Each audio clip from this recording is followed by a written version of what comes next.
Next हमारे पास class है थायाजोलिडीन diodes. इसमें हमारे पास दो एजेंट्स हैं, rosiglitazone and pioglitazone. These are glitazones. अच्छा, ये कैसे काम करते हैं, इनका मैकेनिज्म ऑफ एक्शन में हम क्या देखेंगे। हमने ये देखा है कि जो टाइप 2 डायबिटीज़ है, टाइप 2, उसमें जो हमारे सेल्स हैं ना, हमारी बॉडी के सेल्स, ऑल दो इंसुलिन प्रोड्यूस भी हो रहा होता है, इंसुलिन की प्रोडक्शन हो भी रही होती है, तो हमारे सेल्स पे की जो सेंसिटिविटी है वो क्या होती है, कम हो जाती है इंसुलिन के लिए। मतलब वो इंसुलिन के लिए उनकी जो रिस्पॉन्सिवनेस है ना वो कम हो जाती है, इंसुलिन को कम रिस्पॉन्स करते हैं।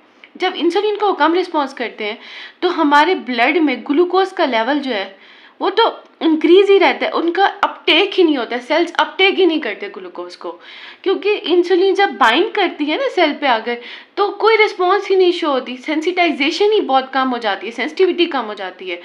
तो ये इंसुलिन सेंसिटाइजर्स हैं, ये इंसुलिन की सेंसिटिविटी जो है हमारे सेल पे उसको बढ़ाते हैं ताकि हमारे सेल इंसुलिन की अपटेक करे और इंसुलिन जो है ना फिर सेल में ग्लूकोज की अपटेक कराए और ब्लड में ग्लूकोज का लेवल क्या नॉर्मलाइज हो, राइट। अच्छा, ये कैसे वर्क करते हैं, इनका मैकेनिज्म ऑफ एक्शन क्या है। हमारे न्यूक्लियस में एक रिसेप्टर हैं पर ऑक्सीसोम प्रोलीफरेटर एक्टिवेटेड रिसेप्टर्स। अब ये जो रिसेप्टर है ना, इनका ये इधर इसमें इन पे जो ये जो रिसेप्टर है ये रेगुलेट करते हैं ट्रांसक्रिप्शन बहुत ज़्यादा इंसुलिन रिस्पॉन्सिव जीन्स की। इधर इसको पे गौर करें, इंसुलिन रिस्पॉन्सिव जीन्स की ट्रांसक्रिप्शन को रेगुलेट करते हैं। जब हम ये रिसेप्टर्स एक्टिवेट कराते हैं तो ट्रांसक्रिप्शन होती है बहुत ज़्यादा इंसुलिन रिस्पॉन्सिव जीन्स की। इंसुलिन रिस्पॉन्सिव जीन्स जो है वो इंक्रीज होते हैं, मीन्स इंसुलिन का रिस्पॉन्स, ऐसी प्रोटीन्स प्रोड्यूस होती हैं, ठीक है, जो इंसुलिन का रिस्पॉन्स जो है ना हमारे सेल में, सेल का इंसुलिन का रिस्पॉन्स क्या करती हैं, इंक्रीज करती हैं, मतलब सेंसिटिविटी इंक्रीज करती हैं। अब हमारी सेल्स जो है वो ज़्यादा सेंसिटिव हो जाते हैं इंसुलिन से, इंसुलिन को रिस्पॉन्ड करेंगे और इस तरह ग्लूकोज की अपटेक होगी सेल में, तो सेंसिटिविटी बढ़ जाती है। इस तरह ये एडिपोज टिश्यूज़ में, लिवर में, स्केलेटल मसल्स में एक्ट करते हैं, ठीक है। ये जो रिसेप्टर है ना, ये न्यूक्लियर हार्मोन रिसेप्टर है, पेरोक्सिसोम प्रोलिफरेटर एक्टिवेटेड रिसेप्टर, ठीक है। ये न्यूक्लियर रिसेप्टर है, न्यूक्लियस में प्रेजेंट होता है। अब हमने थोड़ी सी चीज़ और देखनी है कि हम इसको मोनोथेरेपी के तौर पे भी आप इसको यूज़ कर सकते हो ग्लाइटाजोन्स को, प्लस कम्बिनेशन में भी यूज़ कर सकते हो। लेकिन जब हम कम्बिनेशन में यूज़ करते हैं तो हम डोज एडजस्ट करते हैं ताकि बाकी जो एंटी डायबिटिक ड्रग्स यूज़ हो रही हैं ना साथ, और ये साथ मिलकर बिल्कुल भी मतलब इंसुलिन की सेंसिटिविटी बहुत ज़्यादा इंक्रीज़ ना हो जाए, बहुत ज़्यादा ब्लड का ग्लूकोज जो है कम ना हो जाए, हाइपोग्लाइसीमिया कॉज ना करें, ठीक है। प्लस आपने ये बात याद रखनी है कि second and third line drugs हैं। अभी हमने पीछे एक ड्रग डिस्कस की है metformin, that is first line drug, वो बहुत इंपॉर्टेंट है, उसको आप देखिए, उसका लेक्चर एक दफ़ा, ठीक है। और इसमें जो हमारे पास एजेंट है ना ये वाला रोसिग्लाइटाजोन, ये थोड़ा कम यूटिलाइज होता है because it has risk factor of cardiovascular disease, several cardiovascular disease, MI। Even इसके जो इस पे बॉक्स वार्निंग भी प्रेजेंट होती है कि MI और एंजाइना के पेशेंट जो है इसको यूज़ ना करें या it can induce MI angina, ठीक है। दैट्स वाई दे आर, जो ये ड्रग्स हैं ना ये second and third line drugs हैं, ठीक है। जब बाकी फर्स्ट लाइन ड्रग्स जो होती हैं रिस्पॉन्सिव रिस्पॉन्स नहीं करी होती हैं तो फिर हम इनको यूटिलाइज करते हैं। अब इनकी काइनेटिक्स में बस जल्दी से ये देख लेते हैं कि इनकी एब्जॉर्प्शन अच्छी होती है जब हम इसको ओरली एडमिनिस्टर करते हैं, और एक्सटेंसिवली बाउंड होती हैं, सीरम एल्ब्यूमिन प्रोटीन बाइंडिंग भी इनकी अच्छी है, मेटाबॉलिज्म होता है इनका, साइटोक्रोम P450 आइसोएंजाइम को मेटाबोलाइज करते हैं, और रीनल एलिमिनेट नहीं होते।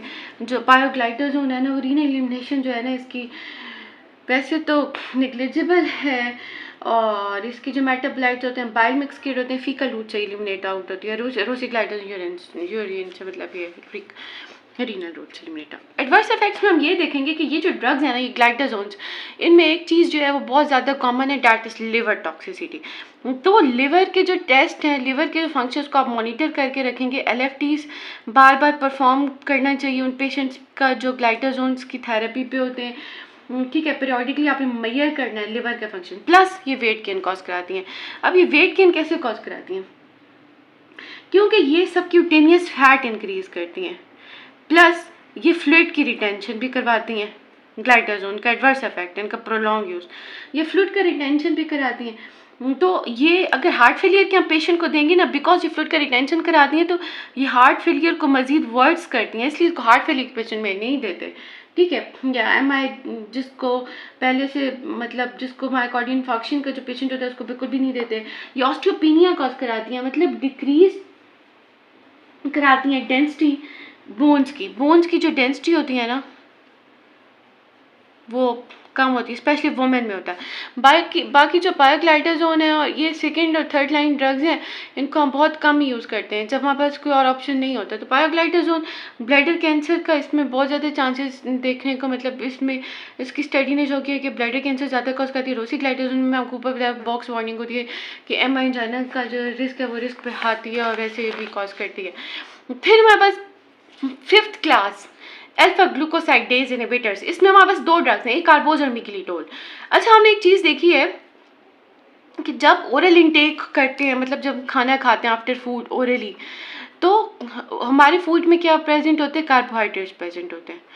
अब कार्बोहाइड्रेट्स जो है ना हमारे जो है हमारे इंटेस्टाइन में, इसकी ब्रेक डाउन होती है सिंपल ग्लूकोज प्रोडक्ट्स में, सिंपल ग्लूकोज में, ताकि इसकी एब्जॉर्प्शन हो शुगर में, इसकी एब्जॉर्प्शन हो सॉरी ब्लड में ईजिली। ये ब्लड में ग्लूकोज एब्जॉर्ब हो जाता है और ब्लड में ग्लूकोज का लेवल क्या हो जाता है, बढ़ जाता है, और फिर नीड बढ़ जाती है इंसुलिन की, क्योंकि ब्लड में ग्लूकोज का लेवल बढ़ा होता है तो हमने सेल्स में अपटेक करवानी होती है ग्लूकोज की डैट, और हमें इंसुलिन की ज़रूरत होती है।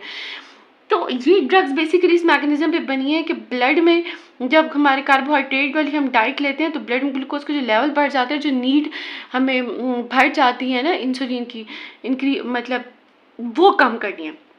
अच्छा, अब हमने ये चीज़ देखनी है कि इंटेस्टाइन में के ब्रश बॉर्डर्स में एक प्रेजेंट होती है अल्फा ग्लूकोसाइडेज एंजाइम प्रेजेंट होते हैं, वो कार्बोहाइड्रेट को सिंपल ग्लूकोज में जो है कन्वर्ट करते हैं, फिर ग्लूकोज होती है एब्जॉर्ब हो जाती है, ब्लड में ग्लूकोज का लेवल बढ़ जाता है। तो ये जो एजेंट्स है ना वो असल में बेसिकली इस एंजाइम को इनहिबिट कर देते हैं, तो ना ही कार्बोहाइड्रेट की डाइजेशन होगा। तो खाने के बाद हम पोस्ट प्रेंडियल कहते हैं ना, आफ्टर फूड पोस्ट प्रेंडियल मतलब खाने के बाद इंसुलिन की रिक्वायरमेंट होती है, क्योंकि ब्लड ग्लूकोज बढ़ जाता है, हमारे फूड में जो कार्बोहाइड्रेट होती है ग्लूकोज में कन्वर्ट हो जाती है, तो हमने तो ग्लूकोज का अपटेक सेल में करवाना होता है और उसके लिए हमें इंसुलिन की रिक्वायरमेंट होती है, जो कि डायबिटिक पेशेंट में नहीं प्रेजेंट होता, या प्रेजेंट रिलीज इंसुलिन नहीं हो रहा होता, या फिर उसकी सेंसिटिविटी कम होती है, सेल रिस्पॉन्ड नहीं कर रहे होते। तो ना हमने अल्फा ग्लूकोसाइडेज इनहिबिटर्स हैं, एब्जॉर्प्शन ग्लूकोज बनेगा भी नहीं, ना कॉम्प्लेक्स कार्बोहाइड्रेट इसमें ज़्यादा से मतलब इसके ब्रेक डाउन होंगे सिंपल ग्लूकोज में, तो एब्जॉर्प्शन जो कि ग्लूकोज की डिले हो जाएगी। पोस्ट प्रेंडियल ग्लूकोज का लेवल मतलब खाने के बाद जो ग्लूकोज का लेवल है ना वो भी क्या होता है, कम हो जाता है।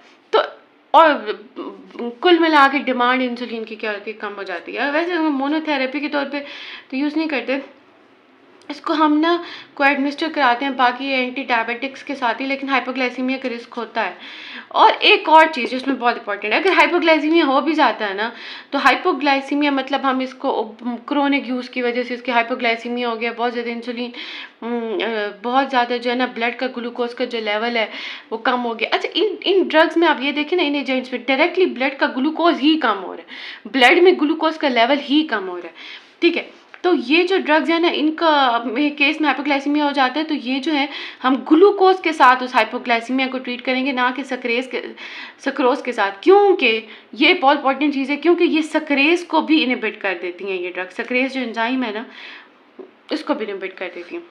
अल्फा ग्लूकोसाइडेज को तो करती हैं, सक्रेज को भी साथ में कर देती हैं। तो इसकी काइनेटिक्स में ये देख लें कि जो ये कार्बोज है वो बहुत ज़्यादा पुअर एब्जॉर्प्शन, क्योंकि इसके जो मेटाबोलाइट्स होते हैं ना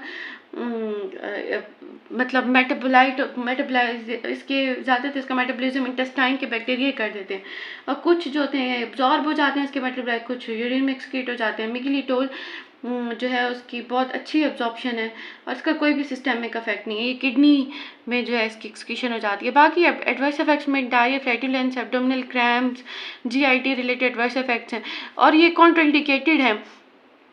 ये जो है ना इन्फ्लेमेटरी बाउल डिजीज़ के पेशेंट में कोलोनिक अल्सरेशन, इंटेस्टाइनल ऑब्स्ट्रक्शन जिनको होती है उसमें कॉन्ट्राइंडिकेटेड है। नेक्स्ट हमारे पास 2 क्लासेस रह गई हैं, डाइपेप्टिडेज 4 इनहिबिटर्स एंड सोडियम ग्लूकोज को ट्रांसफर 2 इनहिबिटर्स, वो हम देखते हैं।